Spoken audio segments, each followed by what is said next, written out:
I want to get your reaction. We're talking about something Nick Sirianni had to say to his Eagles as he was welcoming them back after an offseason of celebrating a Super Bowl. Here's what he had to say. Celebration is over. Preparation is here. As we continue through here, last year as we came into the 2024 season, there was a lot that we talked about of handling adversity. Now it's a little different. You got to handle success. It's a different animal. You got to handle success. Everyone right now, for the guys that have been here, are telling you how good you are. Treat praise like perfume. First of all, let's start there. I need an explanation. Treat praise like perfume. What does that mean? Well, I think it means like,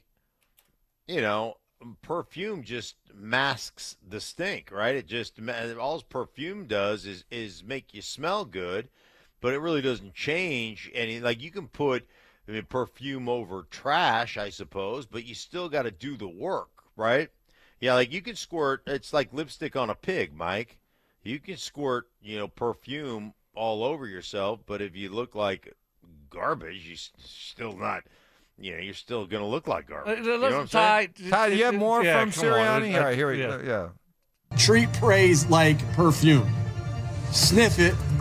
Don't drink it. It's poison. Sniff it. Don't drink it. Yeah, Mark, you were way off, bud. Well, you were talking about trash. I don't and you were way off. I think my explanation is way better than don't drink perfume. Yeah, I think I'm right. I think I'm with you there, Stink. I mean, but it doesn't mean he was way off. It doesn't mean that Sirianni's better. They were both way off.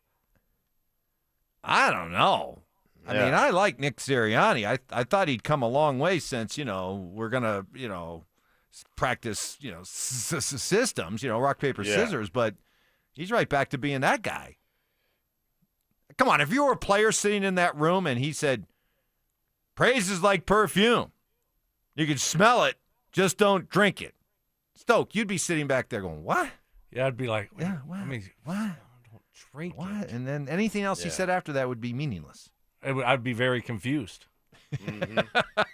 Like I am now. Like you are now. Yeah, that one was not. Yeah, not his best stuff. Not his best stuff. Yeah. But the thing about it is that, and I only bring that up because Sean Payton was talking about how, nope, there's no carryover from last year. It's a fresh reset. You take the game board and you flip it over and all the pieces go tumbling to the floor and then you start all over again.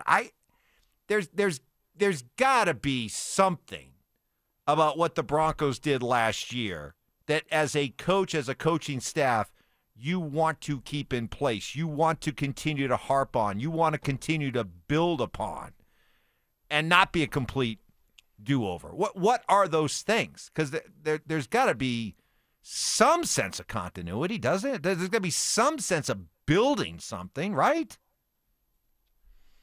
Yeah. I mean, you gotta be able to. Yeah, there's always going to be carryover. There's always going to be some like, hey, the lessons we've learned and some of that stuff. And so, but he's right about one thing. I don't know about the perfume analogy, but he's right about one thing. There's a difference from chasing a championship to defending a championship. There's a big difference. And, there is that, hey, you can't be sated by last year's success. There's all that stuff.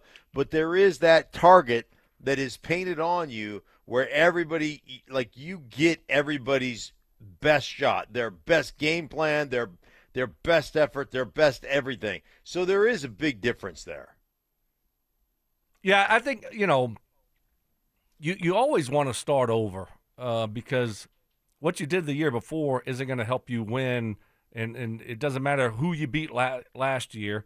It's not going to mean anything this year. Now, what you built, if you built a good culture, a winning culture, yeah, you want to build off of that, and I think that's what the Broncos will do. But, man, you got to start all over. It's a new team. You got new players. You got new teammates. Right? You're playing against different opponents, different teams, different players, different coaches maybe, different systems.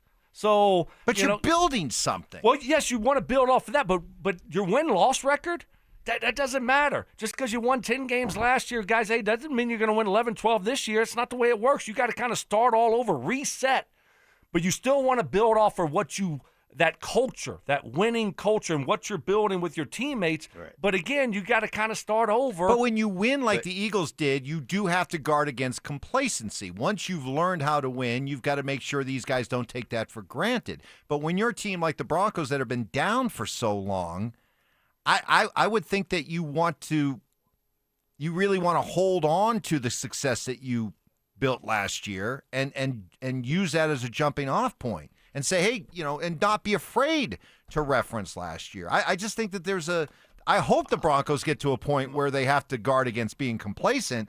But I think when you're still in the proving stage, Mark, no, you want to take the things that you did well last year, and you want to continue to bring that up and use that as examples.